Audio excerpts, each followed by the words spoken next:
com muito orgulho que a gente recebe aqui no Instagram da Ouro Fino um dos principais produtores de leite do nosso país. Boa noite, Maurício. Boa noite, Juliana. Boa noite a todos que estão participando. Realmente hoje está legal, hein? Muita gente. Foi uma aula muito boa do Marcos. Como Gostou sempre, bastante? né? Com certeza. É sempre muito aprendizado, né, Maurício? Quero agradecer a sua participação aqui com a gente. E, bom, quero primeiramente que você se apresente para as pessoas. Embora você dispense apresentações, mas é muito legal, né? A gente tem pessoas do Brasil todo acompanhando, então vale a pena você contar um pouquinho da sua história, da Santa Luzia e, claro, do Grupo Cabo Verde. Boa noite a todos que estão nos acompanhando através dos canais da Ouro Fino. Eu sou Maurício Coelho, sou médico veterinário formado pelo UFMG e gestor da Fazenda Santa Luzia, que é uma fazenda, uma propriedade familiar. Meu pai, somos 5 irmãos. E eu sou responsável pela área de pecuária leiteira na Santa Luzia. Nós estamos na atividade, nossa propriedade é desde 1943, são 76 anos de atividade. O leite sempre foi a atividade mais importante. E atualmente nós estamos ordenando 1.800 vacas, girolando em regime de alguns sistemas múltiplos, né? Nós temos compost barn para 300 vacas e temos o restante, uma boa parte do gado em pasto irrigado, com pivô e algumas áreas de malha, e o restante em sistemas mistos, nas águas pasto, na seca, silagem de milho. Produzimos, Juliana, atualmente 36 mil litros de leite. É, bastante coisa. Tá aí no ranking, né? Nas primeiras colocações ali no ranking da 100 maiores produtores de leite do Brasil. Agora, Maurício, estamos em quarentena e vocês realizaram um leilão no sábado. Como que foi? Nós temos um leilão já bastante tradicional. Foram esse ano 19 anos de leilão consecutivo. Você teve a oportunidade de vir aqui quase que na véspera do leilão, né? E esses leilões sempre foram presenciais. Até o ano passado, os 18 anos consecutivos presenciais. Esse ano, em função de tudo que está acontecendo no país e até no mundo, nós fizemos a opção pelo virtual. Mas foi um sucesso, Juliana. Foi uma coisa assim fantástica. Nós ficamos muito satisfeitos com o resultado. Inclusive, me surpreendeu porque um momento, um certo de dúvida, né? Um momento que todo mundo está um pouco apreensivo, mas mostrando que o nosso negócio está muito firme. O agronegócio veio para ficar. O agronegócio hoje realmente está fazendo toda a diferença, não só no país, mas no mundo todo. E o Brasil, na minha visão, e cada dia mais ele se consolida como uma vocação natural para o agronegócio. Então eu vejo que o setor está muito bem, obrigado. A despeito de tudo que estamos passando, o setor está muito bem. Grãos, de um modo geral, fantástico, né? Milho, soja, fantástico. As proteínas, de um modo geral, carnes, bovino, suíno, também com aves, com preços e com demanda muito acentuada. E o leite não é diferente. O leite também tem sofrido pouco, eu diria que alguns casos pontuais, algumas regiões, que alguns produtos específicos sofreram um pouco, principalmente no início, mas as coisas estão se ajeitando, até porque o leite nos permite uma coisa interessante, que pelos canais da indústria, se desvia a linha de produção. Então, por exemplo, se queijo não está bom, boa parte desse leite migrou para o longa-vida.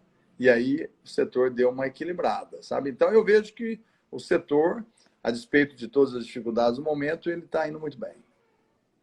Muito bem. O agro é essencial, né? A gente até conversou sobre isso no dia que eu estive na fazenda. Amei conhecer Santa Luzia, que fica em Passos, Minas Gerais, para quem está acompanhando aqui a live.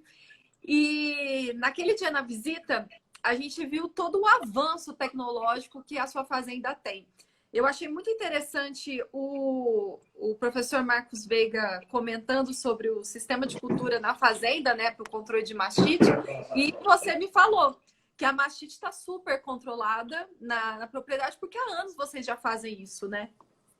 Eu tive o privilégio, Juliana, de ter assistência técnica de um dos discípulos do Marcos Veiga, que é o Eduardo Pinheiro. O Eduardo ficou com a gente muito tempo. Ele teve fazendo um trabalho para Danone, e nesse momento ele foi trabalhar com a gente, isso há uns 4 anos atrás. Foi um trabalho muito frutífero, muito proveitoso para todos nós. E durante esse período que ele ficou com a gente, houve a internalização do processo do laboratório. Então, um pouco do on-farm, eu diria assim, ele foi, não surgiu lá, mas ele foi experimentado lá. Nós fomos, talvez, das primeiras fazendas a ter, de uma forma rotineira, o laboratório na fazenda e começar a fazer culturas de todos os animais. Isso já faz, então, quase 4 anos que a gente tem. Depois deu um insight neles todos aí, né? E montaram o on-farm, que eu acho que foi um grande ganho para todo mundo. Hoje é uma tecnologia que, independente do tamanho das fazendas, ela veio para ficar, ela está muito aplicável e está muito acessível para todas as fazendas e realmente tem feito toda a diferença nesse trabalho de qualidade de leite. Bom, a gente sabe que o tripé, né, que move as propriedades até para uma boa produtividade, sanidade, reprodução e nutrição. A sua fazenda vai além, porque todo o sistema ele é sustentável e vocês têm um respeito demasiado pelos animais. Eu queria que você explicasse como que é esse seu sistema, né? Que tem desde a questão da água na propriedade, enfim, aproveitamento dos dejetos dos suínos que vocês têm. Na verdade, a fazenda sempre teve uma preocupação muito grande na sustentabilidade de uma forma mais abrangente da palavra, e não simplesmente pela moda de falar em sustentabilidade. No conceito mesmo, na essência do conceito. Então, a fazenda sempre procurou se adequar às normas ambientais vigentes. O Brasil tem uma das principais regulamentações na área ambiental, e nós, produtores, de um modo geral, estamos muito bem adequados a essas necessidades, mas tem que ir um pouco além. E a fazenda vem fazendo isso. Então, toda a parte de APPs, de reflorestamento, isso a gente já vem fazendo ao longo dos anos. E aí entramos numa outra face, que talvez nem tanta gente tenha ido, que é no cuidado com os dejetos. Hoje os dejetos da fazenda são todos tratados, passam por biodigestores, e depois de vamos falar, curtido esse produto, é que a gente usa na fertirrigação. Então, nós temos hoje várias áreas de pastejo irrigadas com dejeto de suínos e bovinos, que os dejetos bovinos também passam pelos biodigestores. Depois, o gás extraído do biodigestor movimenta os motores, os geradores a biogás e produz energia elétrica. Hoje, o nosso grupo tem uma geração de mais de 80% da nossa demanda. Então, nós estamos caminhando para a autossuficiência de energia elétrica, que é um ganho extremamente interessante, e a gente passa a resolver um passivo ambiental também muito grande. Então, nós investimos muito nesse segmento. E depois, usar esse produto para fertirrigação. Então, hoje nós trabalhamos com áreas de pivô, áreas de irrigação por malha, com lotações de 12 até 15 animais por hectare, praticamente sendo sem uso de adubação química, com uso intensivo de dejetos dessas duas espécies, de bovinos e suínos. Hoje a gente trabalha aí com mais ou menos 800 mil litros de dejetos por hectare, e isso dá autossuficiência em grande maioria dos nutrientes. Falta um pouquinho de nitrogênio, a gente completa esse nitrogênio, mas a parte de micronutrientes, de fósforo, de potássio, ela é toda suprimida pelos dejetos. Então isso dá para nós assim, uma reciclagem de nutrientes muito grande, e uma possibilidade da gente intensificar a fazenda de uma maneira muito grande. E outro viés que a gente atuou muito foi na água. A água é um recurso natural findável, né? É um produto que a gente tem que cuidar muito dele, não é um produto... ele é escasso, vamos falar assim, na maioria das fazendas, então nós temos que zelar muito dele. Então nós criamos um reaproveitamento de águas de chuva, de boa parte das instalações. A gente coleta essa água de chuva, ela é tratada e depois é usada em limpezas para bebidas de animais. E também temos uma estação de tratamento que trata não só essa água de chuvas, mas águas de lagoas, que a gente trabalha com águas de lagoa, é tratada, clorada, fazendo todo o processo como uma estação de tratamento de água humano, para consumo humano, e a gente usa essa água para os bovinos, para os suínos, para as instalações. Apenas para a ordenha e para a bebida humana é que nós temos águas de poço artesiano. Isso, então, tem dado para nós um reaproveitamento muito grande. Então, embora o consumo de água seja grande, boa parte dela é reciclada. Bom, e tem a questão do bem-estar animal, essa relação que vocês têm de cuidados ali com as vacas. E também tem a doma do girolando, que muita gente não conhece, acha o girolando talvez um animal um pouco mais rústico, agressivo, e tem, né, todos os caminhos para lidar bem com ele, né, Maurício? O conceito do bem-estar animal, ele faz parte da fazenda já então desde 2012. E durante todo o processo inicia no nascimento da bezerra. Ele estende a todas as fases da criação. Então, nós temos formas de lidar com o animal nas instalações, nos pastos, a forma de tocar os animais durante todas as fases. E nós temos um momento que é um momento muito interessante, que é uma escolinha de doma. Ela chama Escolinha José Mariano. Isso a gente tem vários vídeos no YouTube, a pessoa pode assistir ou mesmo conhecer diretamente na fazenda.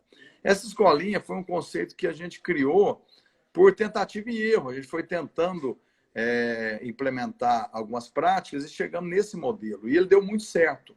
A escolinha consiste em que os animais, um grupo de 20 animais, fica de uma forma intensiva durante uma semana, sob escovação, sobre um manejo adequado, feito pelo Zé Mariano, por isso que ela chama de Zé Mariano, que é um profissional que está com a gente há mais de 50 anos. E o Zé Mariano, então, faz esse processo de escovação nessas bezerras. Tem todo um protocolo que começa segunda e termina sábado. E no sábado, esse animal ela é avaliado e recebe uma nota, onde ela é aprovada ou não. Se ela for aprovada, ela já vai para o pré-parto.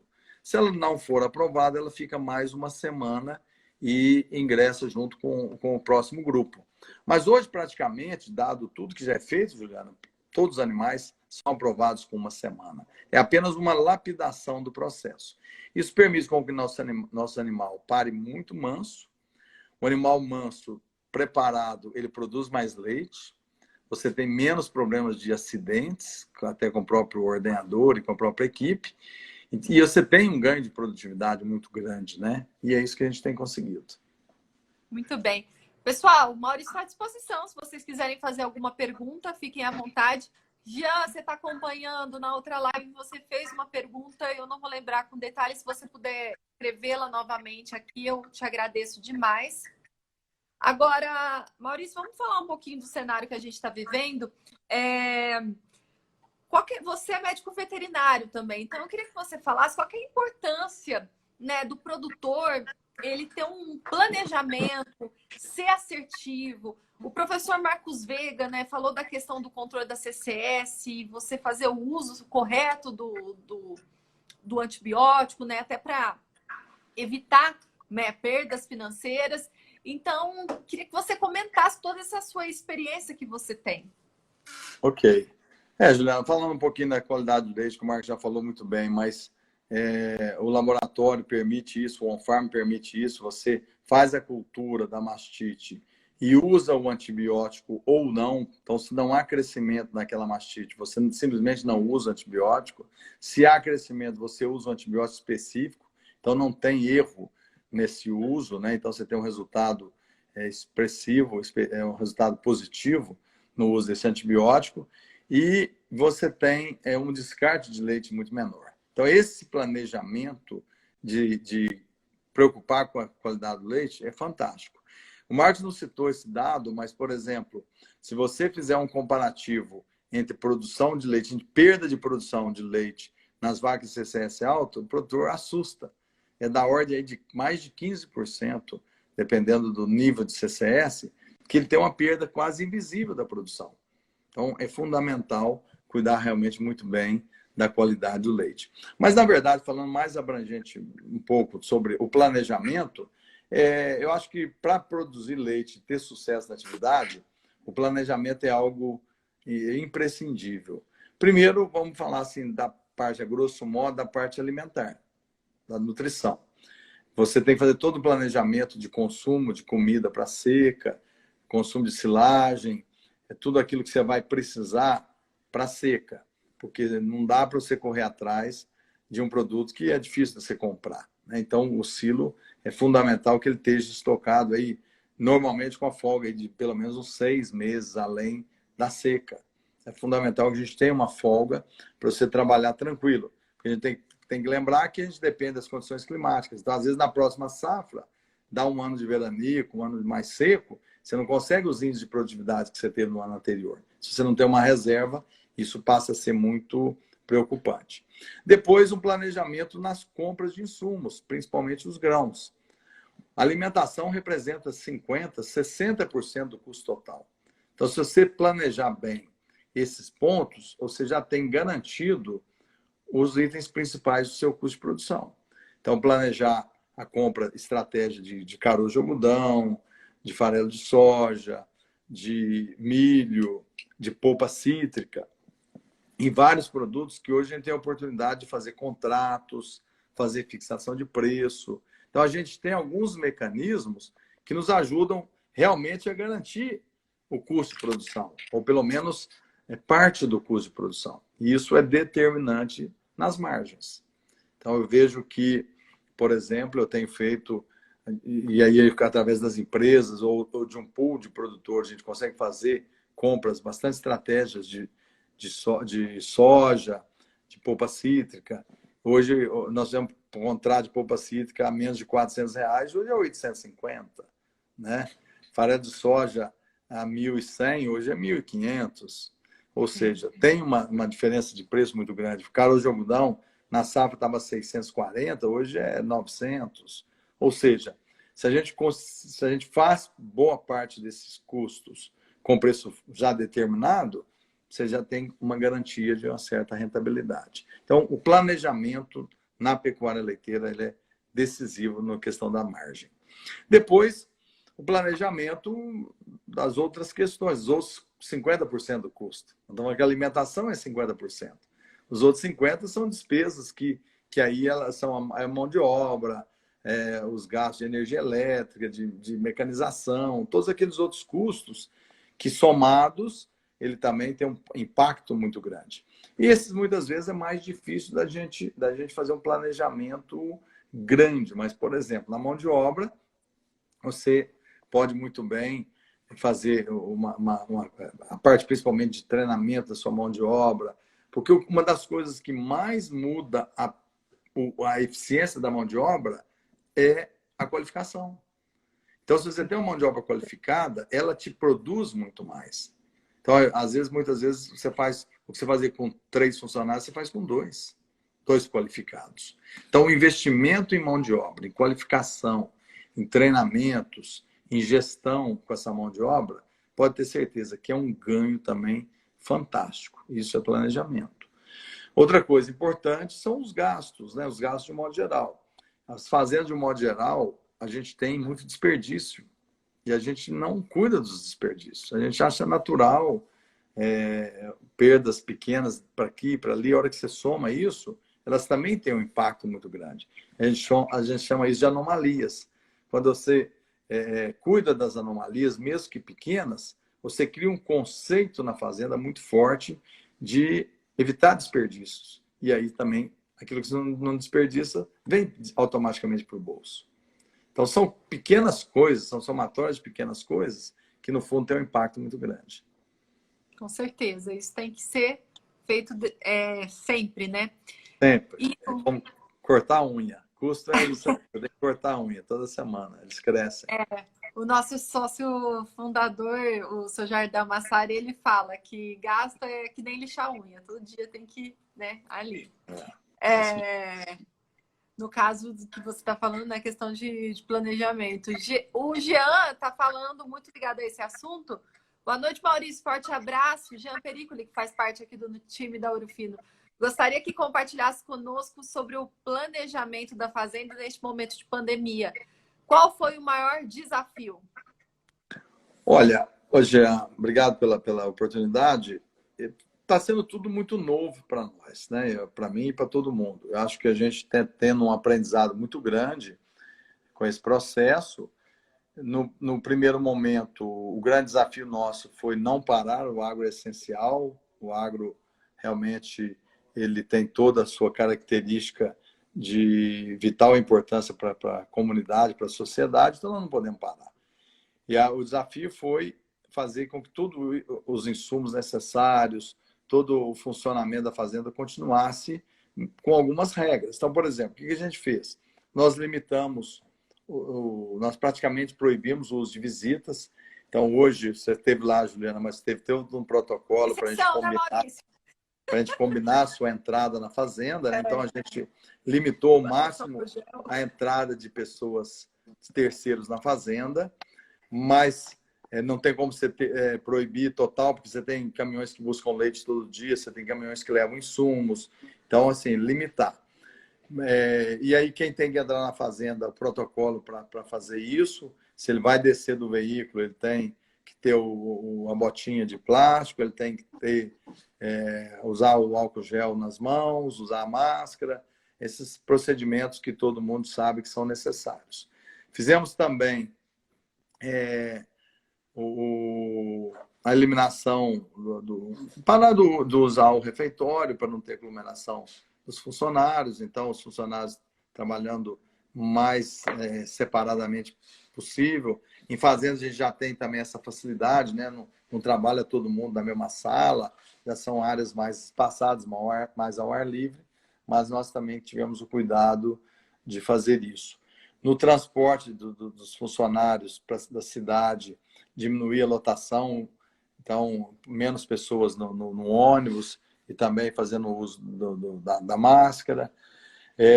Os nossos consultores, aqueles que puderam, fizeram boa parte do trabalho via internet, né, via online, igual nós estamos fazendo aqui. Matheus mesmo, a gente trabalhou praticamente 4 semanas sem ele fazer presença na fazenda, mas o veterinário da reprodução já não tem jeito, ele precisa estar na vaca para fazer o seu trabalho. Então, a gente limitou ao máximo daquilo que pôde. Porém, naquilo que não pôde, nós estabelecemos as regras básicas para poder atuar, e eu acho que a gente foi muito feliz, não tivemos até agora, graças a Deus, nenhum problema. A nossa região também está tranquila, eu acredito que a gente vai passar toda essa turbulência de uma forma bastante amena, se Deus quiser. Se Deus quiser, Maurício. Thierry, quero apenas dar os meus parabéns, Maurício, sou seu fã. William de Barba, qual a taxa de concepção das vacas no compost barn em relação às que ficam no pivô? Olha, nós não temos esse dado, eu não tenho esse dado para te falar, porque o compost barn ele está inserido no nosso sistema de produção como um todo. Ele não tem um rebanho que fica só no compost.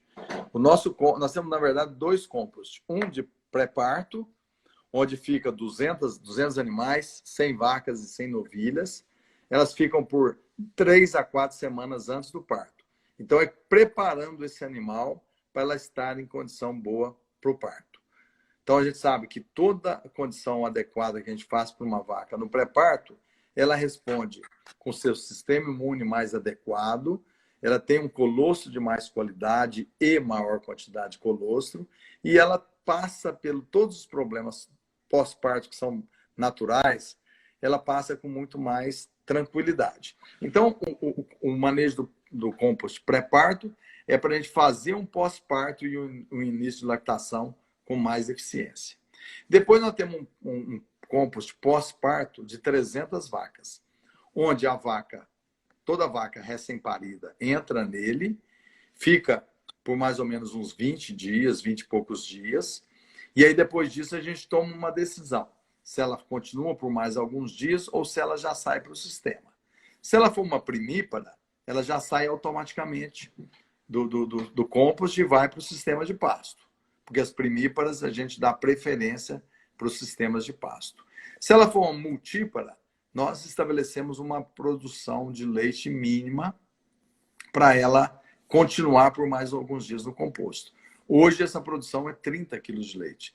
Se ela tiver, aos 20 dias de pós-parto, com 30 quilos ou mais, ela permanece por mais uns dias. Se ela não tiver, ela já sai do compost. Então, de um modo geral, as nossas vacas ficam 20, 30 dias no máximo dentro do compost. Isso é um tempo ainda insuficiente para estar na reprodução. Mas o que eu posso falar para todos que estão nos ouvindo é que, em função de ter um pré-parto adequado e de ter um pós-parto com muito mais cuidados, a nossa reprodução tem melhorado. Hoje, nossos índices, como a gente trabalha, e a outra particularidade da fazenda, nós trabalhamos com 100% de transferência de embriões, já há 6 para 7 anos, que a gente tem 100% da nossa reprodução feita por transferência de embriões, nós temos índices bastante interessantes. Hoje, nossos índices de prenheses nas novilhas, ele chega a ser acima de 52%, 54%, taxas de concepção, e nas vacas, 48%, 47%, 48% na média do ano, aos 30 dias do primeiro diagnóstico. Depois a gente tem algumas perdas, que é natural do processo, mas, de um modo geral, eu digo que a nossa taxa de prenhez, ela vem crescendo ao longo dos anos, dado a tudo que a gente tem feito de melhoria. O Ricardo Rossic, que está acompanhando a live, fez uma pergunta, você acabou respondendo também já um pouquinho. Maurício, a concepção anual com o uso do embrião em larga escala aumentou muito em relação ao uso da inseminação artificial e convencional em tempo fixo, e você consegue relacionar e medir o aumento da concepção e relacionar com o bem-estar? Olha, eu acho que a pergunta é muito interessante, mas é difícil da gente responder na precisão. Porque, assim, tudo que a gente faz de bem-estar animal, tudo que a gente faz que melhora as condições da vaca, ela responde com mais eficiência. Quer seja com mais produção de leite, quer seja com menos doença, porque seu sistema imune está mais equilibrado, quer seja com melhoria nos seus índices de reprodução.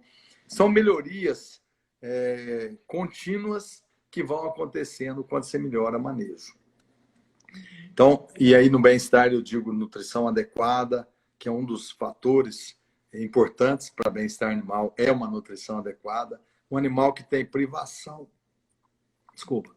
que tem privação de comida, ela não tem como ter bem-estar. Então, o bem-estar tem que ser analisado e tem que ser entendido como algo mais completo. Então, quando você faz o bem-estar na essência da palavra, ele reflete em ganho de produtividade. Você tem menos perdas por acidentes, perdas por doença, perdas por mortalidade, perdas por diminuição de produtividade. E você tem vários outros ganhos que são inerentes a essa melhoria. Então, a produção leiteira cresce, os índices de concepção melhoram, suas taxas de mortalidade diminuem. São vários fatores que a gente consegue mensurar como um todo, mas não dá para você atribuir a um único fator. Então, se você pensar na nossa fazenda hoje e essa mesma fazenda 5 anos atrás, ela mudou totalmente.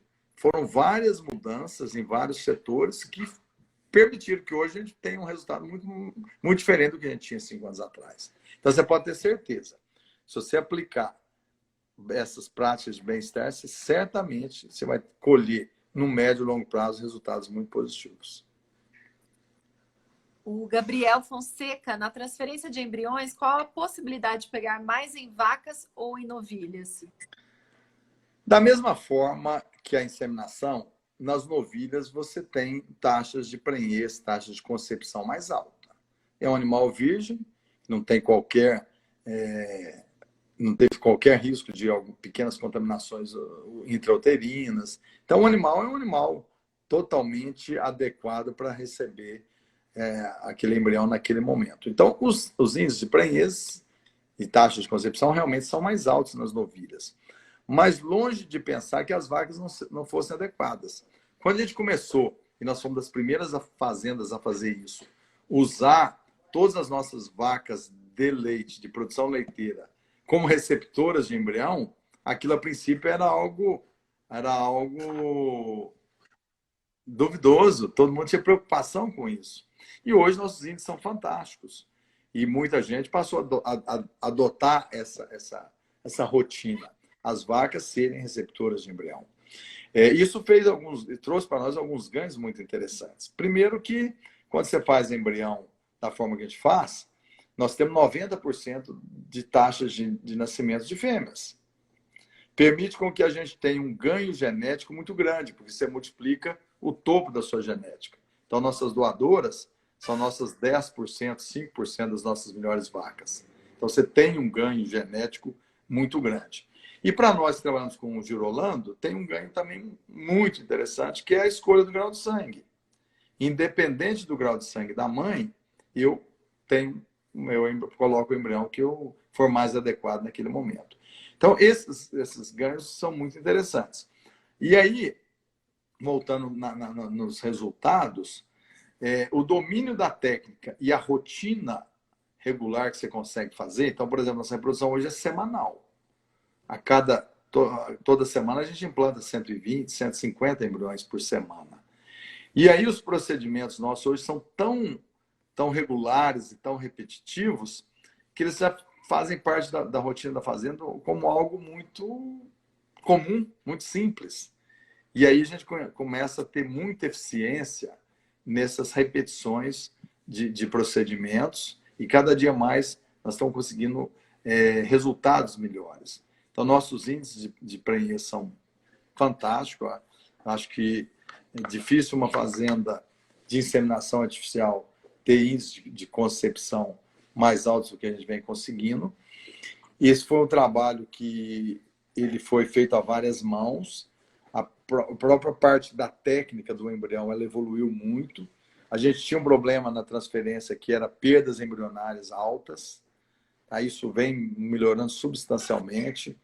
Hoje a gente consegue índices de perdas abaixo de 15%, 12% de prenhez dos 30 para os 60 dias, índices que já foram muito mais altos. Aí a pessoa fala, mas esse número seu é muito alto. Mas aí você tem que pensar que para você ter um comparativo nesse número, você tem que fazer diagnóstico aos 30 dias. E muito poucas fazendas fazem diagnóstico aos 30. Porque eu estou falando de perdas embrionárias de 30 para 60 dias. Nós fazemos diagnóstico aos 30 e aos 60. Então, essa perda embrionária, boa parte das fazendas não tem esse número para comparar. Então, às vezes, não precisa, às vezes acha alto, mas é porque não tem ainda a ideia de qual é esse número para a sua propriedade. Mas eu posso dizer que ele não é muito alto. Ele é um número bem comum nas fazendas. Lógico que quem trabalha só com inseminação tem perdas abaixo disso. Eu conheço esses números mais ou menos a fundo, por vários trabalhos que a gente já fez. Normalmente, as perdas embrionárias por embrião, em sistemas bons, ela é praticamente o dobro das de inseminação artificial. Então, por exemplo, eu falando em 12%, 15%, uma fazenda de inseminação que tem a mesma eficiência que a gente tem, vai trabalhar com 6%, 8%. Muito bem.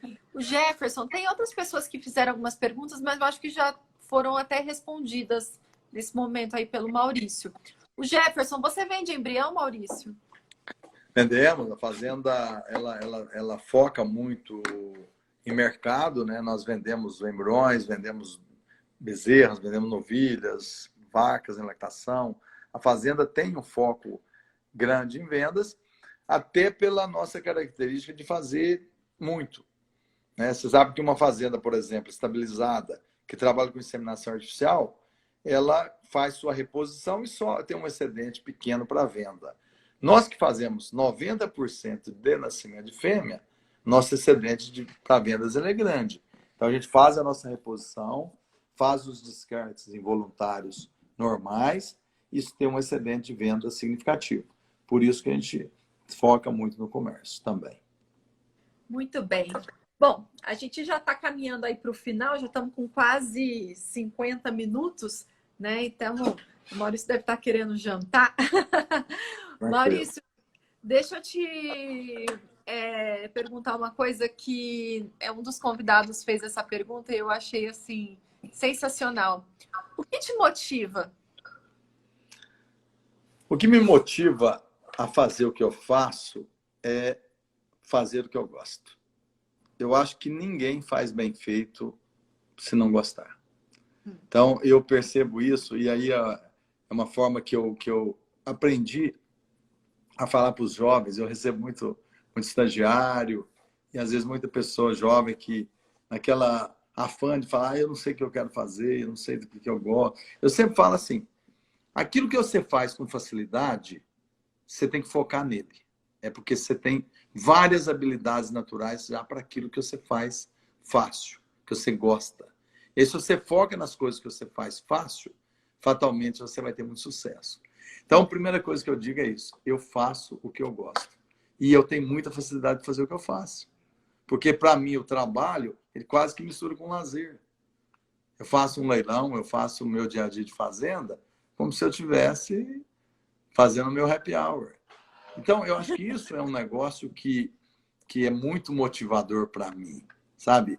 Segundo, é ver os resultados que a gente tem conquistado.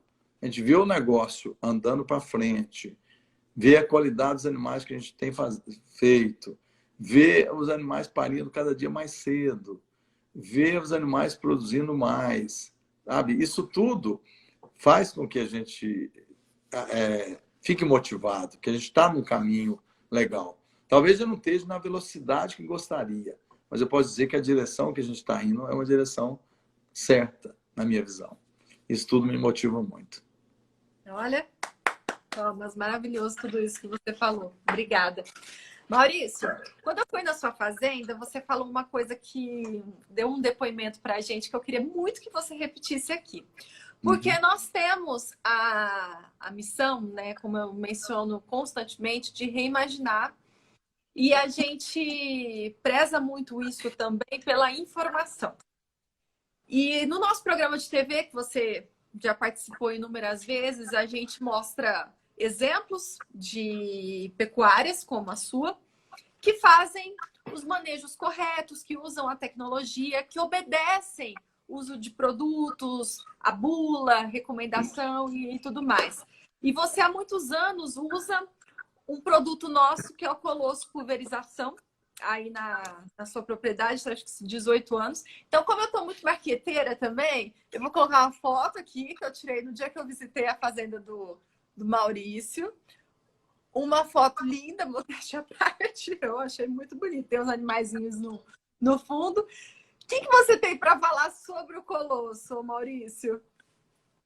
Juliana, a história do Colosso na Santa Luzia, ela é coincidente com a história dos nossos leilões. Nós estávamos no primeiro leilão e eu usava outros produtos, a gente estava tendo um problema de carrapato um pouco mais intenso, e aí eu comecei a usar o Colosso. E de lá para cá, eu nunca mais troquei a base. Faz então 18 para quase 19 anos que a gente usa o mesmo produto. E aí muita gente me pergunta, por que não tem resistência? Por que funciona bem até hoje, se na grande maioria das fazendas tem que estar constantemente trocando bases de produto? E aí eu posso te assegurar que o sucesso do produto lá em casa, primeiro é porque realmente ele é bastante eficiente. Mas segundo, e tão importante quanto, é a forma de usá-lo.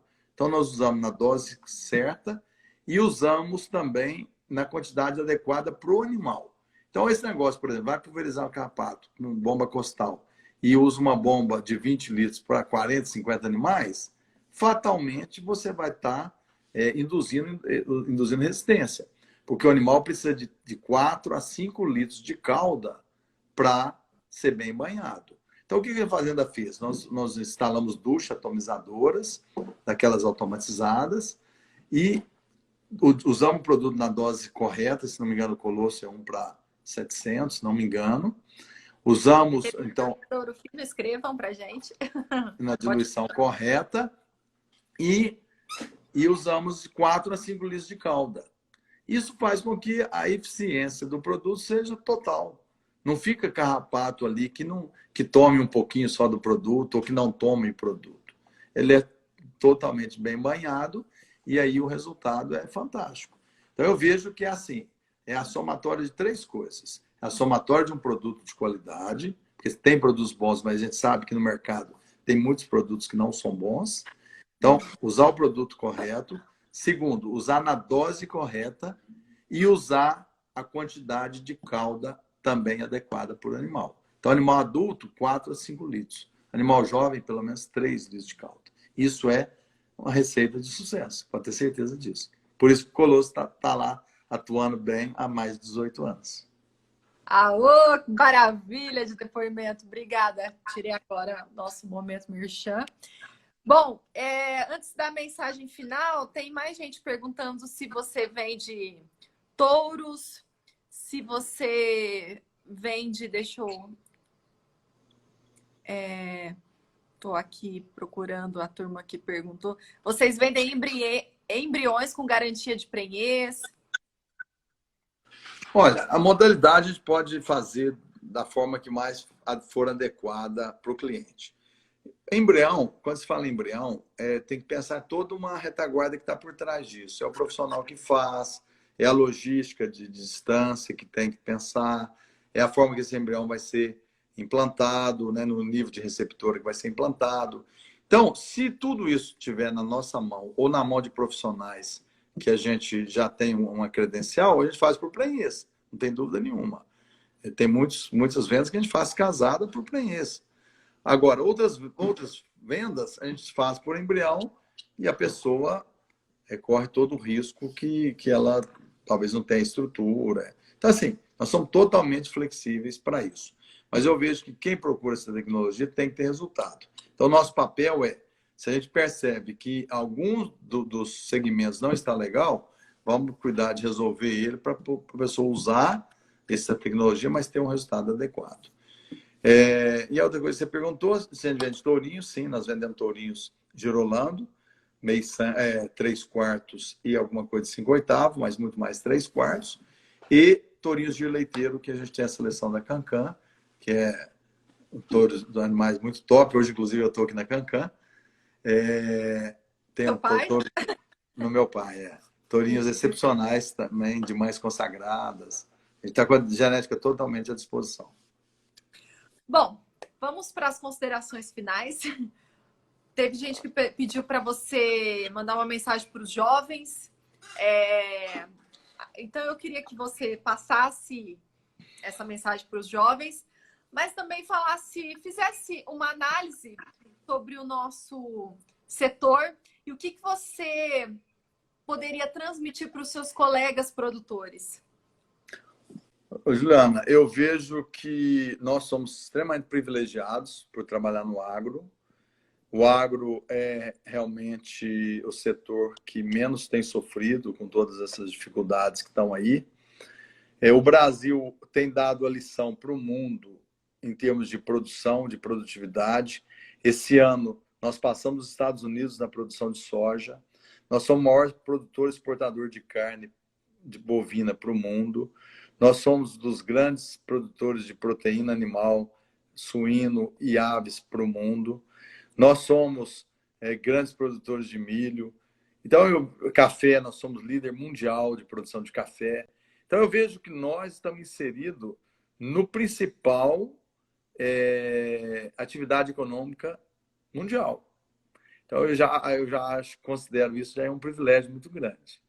Segundo, que nós dispomos de uma tecnologia que poucos países têm. E aí eu faço uma referência especial à Embrapa e às universidades que, ao longo dos anos, trouxeram essa tecnologia de uma forma muito aplicável para nós do campo. Eu sempre falei muito assim que a tecnologia ela é fundamental, mas a tecnologia tem que ser aplicada. E a nossa tecnologia disponível hoje ela é uma tecnologia validada no campo. Não é à toa que nós somos hoje produção de soja de 70, 80, 90 sacos por hectare. Milhos de 150, 170, 180 sacos por hectare. Isso, se você fizer uma reflexão, foi coisa muito rápida. Foram evoluções que aconteceram nos últimos 5 a 10 anos. Porque nós temos tecnologia e nós temos gente que acreditou nessa tecnologia. Então, nosso produtor, ele é um produtor ousado. Pode ter certeza que nós temos essa capacidade e essa habilidade de ousadia de levar para o campo toda essa tecnologia que está disposta. Então, eu vejo que nós somos uma geração de produtores, e eu me incluo na geração dos intermediários. Eu já não sou mais tão jovem, mas não estou obsoleto, não tô ultrapassado, eu tenho 58 anos. Me considero jovem na atividade. Mas eu vejo assim que a idade não está na cronologia, está em ser aberto ou não para novas tecnologias. Então, a primeira mensagem que eu falo para os jovens é: seja aberto a novas tecnologias. Nós estamos passando por uma revolução tão grande na área tecnológica que tudo que a gente tem hoje, eu acho que vai ser muito diferente daqui a 3, 5 anos. Nunca nós tivemos a oportunidade de trazer tantas coisas novas e acessíveis e focadas no nosso negócio como nos últimos anos. Então, a internet veio para ficar, a internet das coisas veio para consolidar aqueles pontos que a gente tinha muita dificuldade. Então, falar com a vaca hoje ficou muito mais fácil, né? Entender a vaca ficou muito mais fácil, assim como a tecnologia da precisão, na agricultura de precisão. Nós estamos na era da pecuária da precisão. Então, eu vejo que o jovem hoje, que ele já tem essa aptidão tecnológica muito mais do que a minha geração, ele vai tirar isso de letra. Então, se ele tiver a sensibilidade de entender que esse momento é o momento dele e que vale a pena ele focar no agronegócio, porque por muito tempo ser rural foi chacota, né? E eu sempre defendi isso. Eu sou um cara que eu me considero moderno, ao mesmo tempo cultivo as raízes do segmento e tenho o maior prazer de usar chapéu, botina, andar de roupa suja, porque meu negócio é esse, né? E faço isso com muita propriedade. Não tenho o menor constrangimento de ser o que eu sou e estar como eu estou em qualquer lugar. Eu entro e saio muito bem em qualquer lugar, porque é o meu negócio. Então, jovem, assuma, se você tem vocação, tem aptidão para o agro, assuma essa realidade, entra para dentro com garra, porque eu vejo que hoje os jovens têm muito mais capacidade de trazer essa tecnologia e de aplicar essa tecnologia do que a minha geração. Então, eu acho que eles vão estar enfrentando um mercado de uma forma com as bases muito mais aplainadas do que nós enfrentamos há 30 anos. Eu entrei na fazenda há 35 anos atrás. Era tudo muito, muito diferente. Então, eu vejo que a base hoje que a gente preparou é uma base muito mais consolidada para os jovens. Eu tenho certeza de que, focado na atividade e com disposição de experimentar um pouco do novo, vai ter muito sucesso, pode ter certeza. Muito bem. Sobre a questão de você não ter vergonha de usar, né, chapéu, roupa suja, nem precisa ter. Maurício, você alimenta o mundo, então é motivo de orgulho para a gente. Obrigada. Muito obrigada por ter aceitado o convite de participar nessa live com a gente. Apesar de uma rotina intensa que você teve semana passada, né? Todo dia fazendo lives, né? Para convidar o público para o leilão. Aí teve leilão e aí mesmo assim você totalmente disposto, você totalmente receptivo ao nosso convite. Então, muito obrigada pela sua participação. Vou sair, vou lá em casa comer um queijinho em sua homenagem, tá bom? Não é o mineiro que eu comi aí no dia que eu fui na fazenda, que estava maravilhoso. Mas vou comer em homenagem a você. E quero te agradecer por confiar na nossa empresa, na nossa Ouro Fino, por abrir as porteiras para receber, né, a nossa equipe que está sendo representada pelo Tarcísio. Acho que o Tarcísio está acompanhando a gente também. E por confiar na gente em te ajudar a fazer a diferença na sua fazenda em termos de produtividade e rentabilidade. Obrigada e conte sempre com o nosso apoio, viu, Maurício? Juliana, eu quero te agradecer também pelo convite, é uma oportunidade muito boa para mim de estar participando. Agradecer a toda a equipe do Ouro Fino, que é muito presente lá em casa, através do Tarcísio, mas toda a equipe que nos assiste.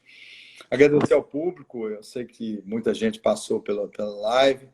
Agradecer e falar que realmente um momento inclusive oportuno para a gente aprender muito e discutir, até para poder aumentar o senso crítico, né? Então, sempre que eu ouço o Marcos, eu aprendo com ele.